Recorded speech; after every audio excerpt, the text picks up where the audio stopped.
एक तरफ देश भर में लाखों छात्र मेडिकल कॉलेज में सीट पाने के लिए दिन रात मेहनत कर रहे हैं। दूसरी तरफ परीक्षा कराने वाली एजेंसी एक ऐसी गलती कर देती है जिसे सुनकर कोई भी हैरान रह जाएगा। नागपुर के एक छात्र ने जब अपना एडमिट कार्ड डाउनलोड किया तो उसके पैरों तले जमीन खिसक गई। कारण था उसका परीक्षा केंद्र नागपुर, वर्धा या भंडारा नहीं, बल्कि सीधे अबू धाबी। 21 जून को फिर होने वाली नीट से ठीक एक दिन पहले सामने आए इस मामले ने एक बार फिर एनटीए की कार्यप्रणाली पर सवाल खड़े कर दिया। नागपुर के रहने वाले अब्दुल्ला मोहम्मद उन छात्रों में शामिल हैं जिन्हें दोबारा परीक्षा देनी है। उन्होंने आवेदन के दौरान परीक्षा केंद्र के लिए नागपुर, वर्धा और भंडारा को प्राथमिकता दी थी, लेकिन जब एडमिट कार्ड जारी हुआ तो उनका परीक्षा केंद्र संयुक्त अरब अमीरात के अबू धाबी में दिखाया गया। सबसे बड़ी बात यह है कि छात्र के पास पासपोर्ट तक नहीं है। ऐसे में परीक्षा से एक दो दिन पहले विदेश जाकर परीक्षा देना तो दूर, उसकी तैयारी करना भी संभव नहीं था। अब्दुल्ला और उनके परिवार के लिए यह किसी झटके से कम नहीं था।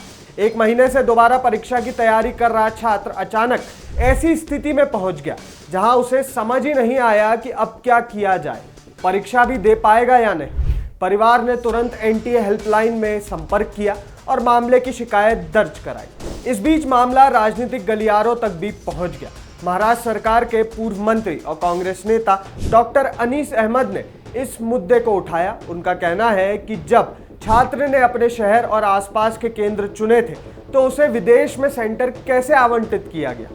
उन्होंने एनटीए पर लापरवाही का आरोप लगाते हुए तत्काल संशोधित एडमिट कार्ड जारी करने की मांग की। बताया जा रहा है कि शिकायत मिलने के बाद एनटीए अधिकारियों ने इसे तकनीकी त्रुटि माना और छात्र को आश्वासन दिया कि नया एडमिट कार्ड जारी किया जाएगा।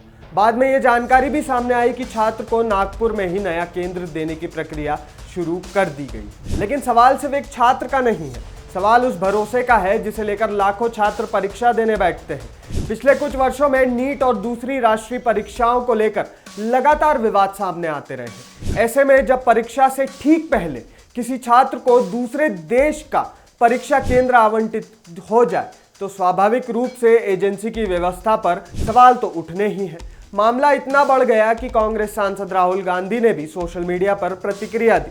उन्होंने कहा कि बच्चों के भविष्य के साथ प्रयोग करना बंद होना चाहिए और देश को एक जिम्मेदार, संवेदनशील और जवाबदेह परीक्षा व्यवस्था की जरूरत है। फिलहाल एनटीए की ओर से तकनीकी गलती सुधारने का आश्वासन दिया गया है, लेकिन परीक्षा से कुछ घंटे पहले सामने आई इस घटना ने एक बार फिर यह बहस छेड़ दी है कि आखिर देश की सबसे बड़ी परीक्षाओं में ऐसी चूक बार बार क्यों हो रही है। क्योंकि एक तकनीकी गलती एजेंसी के लिए सिर्फ एक एरर हो सकती है, लेकिन किसी छात्र के लिए वहीं उसके भविष्य का सबसे बड़ा तनाव बन जाती है।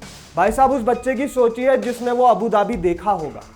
उसे लगा होगा अब मैं इस परीक्षा केंद्र तक कैसे पहुंचूंगा। कितना ज्यादा मेंटल प्रेशर उस पर आया होगा, पिछले एक महीने का तो था ही। अब इस पूरे मामले पर आपकी राय आप हमारे साथ कमेंट बॉक्स में शेयर करना ना भूलें।